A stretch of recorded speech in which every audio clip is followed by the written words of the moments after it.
Hey folks! Quinta-feira e vamos falar de infância por um pedido da minha querida amiga Alessandra, lá de Recife, uma excepcional professora que faz um excepcional trabalho. Inclusive nós estamos fazendo até um projeto junto e que está sendo um sucesso retumbante, mais que absoluto. Então só tenho a falar bem da Ale. A Ale é uma excepcional professora, referência para mim lá no Recife.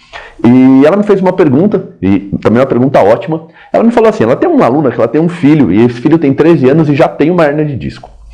Para piorar, é assim, os calcanhares dele não tocam no chão, ele tem uma mobilidade péssima em torácica, tornozelo, quadril. E aí ela fez uma pergunta, pensando nesse cenário, assim, ela ficou meio chocada com esse cenário, e ela fez uma pergunta assim: a evolução da espécie acaba por trazer tanto,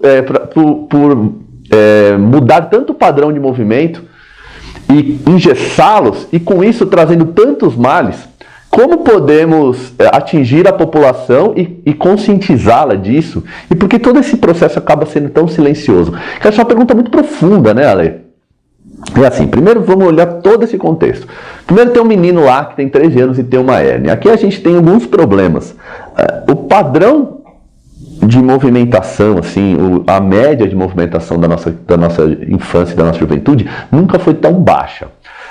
No passado, e não precisa ser muito longe, assim, isso também tem a ver um pouco com condição social. Se você vai para os rincões aí do país, onde as crianças não têm muita condição social, elas têm que se virar brincando. Eu acabei de voltar de Alter do Chão, por exemplo, lá as crianças brincam muito mais, de subir árvore, de nadar no rio.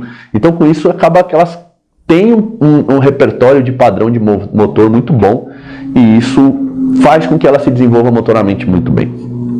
Já nossas crianças aqui, principalmente nos grandes centros, da sua classe média para cima, assim, onde tem acesso a muitos recursos, para recursos eletrônicos e tal, ela acaba passando muito tempo de uma forma sedentária, estimulando até muito o intelecto, porque jogo de videogame, essas coisas tem uma linha de tem que ter um raciocínio bom para poder jogar também, você vai criando.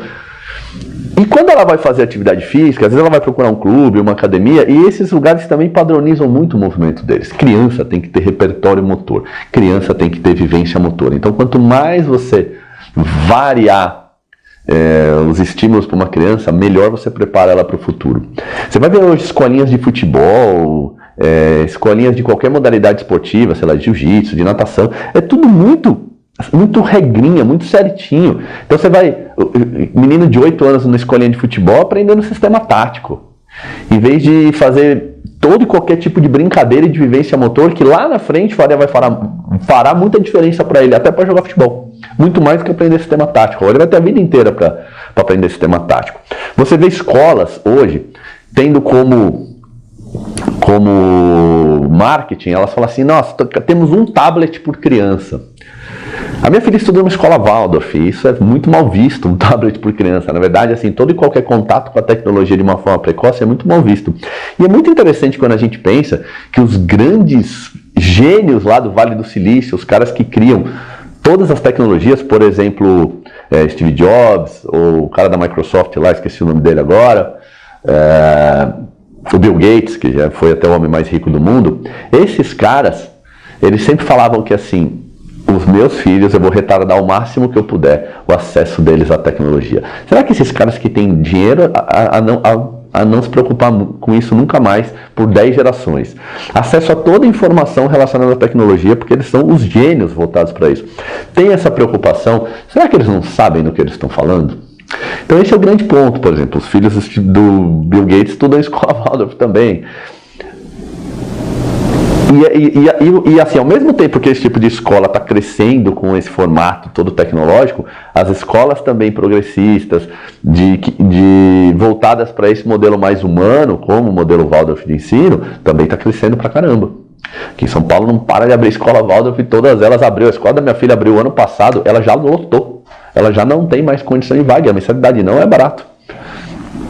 Então, existe também o outro polo. Tudo que você polariza de um lado, você sempre tem reflexo do outro, até que a gente ache um equilíbrio. Eu também não acredito que o extremo oposto de vamos só brincar de amarelinha também é interessante. Assim, se a gente tem tecnologia, se a gente tem coisas que possam que assim, também facilitam muito a nossa vida e nos faz aprender muita coisa. Afinal, essa informação que eu estou passando está chegando para você via tecnologia, a gente também não pode desprezar. Mas a gente não pode esquecer que por mais que a gente consiga prolongar a vida para 100, 110, 120 anos, a gente consegue. A tendência é que a nossa geração, a maioria delas, pelo menos das pessoas bem nutridas, que têm condição social, vai viver de 100 anos para mais.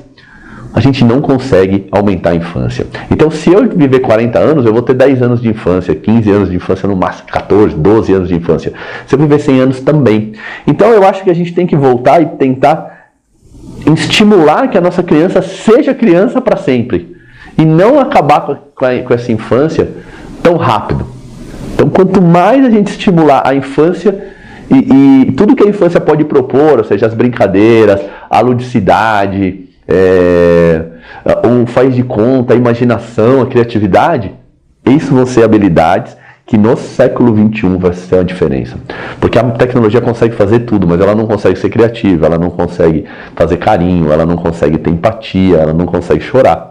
Então tem coisas que o ser humano tem habilidades que o computador nunca vai ter. E isso vai diferenciar as pessoas no século XXI. Quanto mais parecido com a máquina a gente for, mais a máquina vai ganhar da gente. Não tem como a gente ganhar numa calculadora em fazer contas, entende? Então, eu acho que o grande problema está aí, é um problema mais voltado ao mindset. E isso traz como consequência esse resultado que você falou, Ale.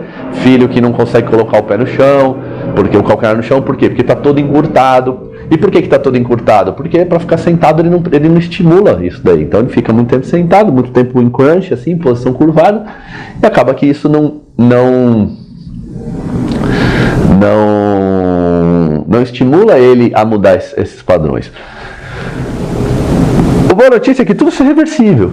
Se a mãe já tem essa preocupação, agora cabe a você criar um padrão. Agora, como é que a gente comunica com um menino de 13 anos? A gente comunica com um menino de 13 anos com linguagem de menino de 13 anos. E é aí que está o grande erro. A gente não pode colocar ele num trabalho de adulto. A gente tem que colocar num trabalho de pré-adolescente ou adolescente. E isso é muito difícil de fazer.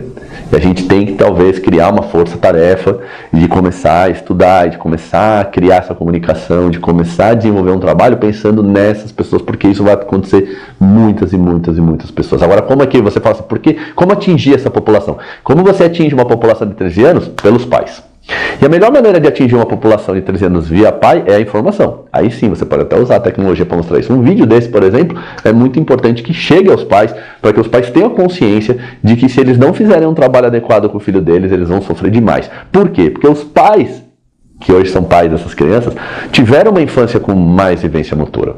Seguramente tiveram e já não foi muito, porque foi bem na época ali, esses pais de hoje, provavelmente tiveram essa sua infância lá nos anos 90, e nos anos 90 a gente teve a educação física sendo excluída da obrigatoriedade no ensino público pelo ministro Paulo Renato.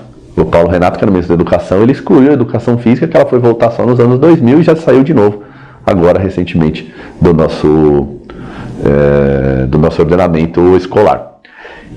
E essa geração que ficou sem educação física na escola, eu atendo muitos deles hoje, eles vêm com um repertório motor péssimo. Às vezes eu me pergunto como é que ele aprendeu a amarrar o tênis. Porque amarrar o tênis tem uma certa complexidade motora, porque se ele não consegue levantar o braço e pôr aqui, ele faz tudo errado, você imagina amarrar o tênis.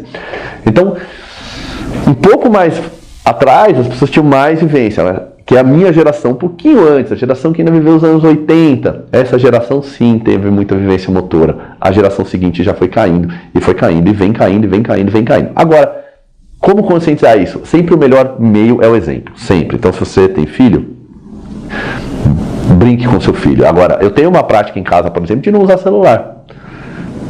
Por que não usar celular? Porque como é que eu posso incentivar minha filha a brincar e com a ludicidade dela se eu não saio daqui? A minha conexão com ela é aqui, olho no olho, viver aquele momento com ela. Então chega, deixa o celular de canto e vai brincar com seu filho, aproveita esse momento, leva ele para passear, sai, estimula, brinca. Eu faço esporte a vida inteira, então isso de alguma forma é um estímulo. É muito comum a minha filha querer chamar minha atenção e começar, olha papai, eu tô treinando, olha papai, eu tô treinando. Por quê? Porque é isso que ela vê em exemplo de mim. Então, informação para atingir os pais e exemplo. Se você quer mudar o mundo, mude o seu próprio mundo. Seja a mudança que você quer ver no mundo. Então, seja o seu próprio exemplo, crie uma comunicação, espalhe essa informação. E as coisas que eles perguntam, por que é silencioso? Porque não há o interesse da gente, assim, o nosso interesse é sempre comercial. de todo mundo, da escola, de qualquer coisa. Quando a escola entende que isso é importante do ponto de vista comercial, muda-se tudo de novo e vamos lá. Não tem assim um trabalho, vamos prejudicar todas as crianças fazer isso. Houve uma época, principalmente um conceito do Ocidente, o Ocidente tem muito esse conceito, o Oriente nem tanto, de que vamos criar facilidades. Quanto mais a gente desenvolve o nosso intelecto, mais conforto a gente gera pra gente. Então, criar facilidade. E a gente começou a criar tanta facilidade, assim, tem um aparelho aqui que quebra o ovo. Você não precisa mais nem quebrar o ovo. Sabe? A gente começou a criar tanta facilidade tão desnecessária que no final das contas a gente passa a vida quase que passivo. Mas isso está começando a mudar. Eu percebo que há uma informação já crescendo, que há muitas pessoas preocupadas, porque toda vez que a gente vai para um extremo oposto, o reflexo vai começar a aparecer no outro extremo, também um barulho muito grande. Que é aquela história, quanto mais luz, mais sombra também. Se você quer ter uma sombra muito densa, ponha muita luz. Você vai gerar uma sombra muito densa. Beleza? Então é isso. Ótima pergunta, ótima reflexão. É muito importante que a gente pense nisso, porque nós somos formadores de opinião. Então, se está preocupado com isso, crie posts, espalhe, converse com as pessoas e seja exemplo. Não há forma de você atingir alguém se você não faz o que você fala. Beleza? Grande abraço, até amanhã. Tchau.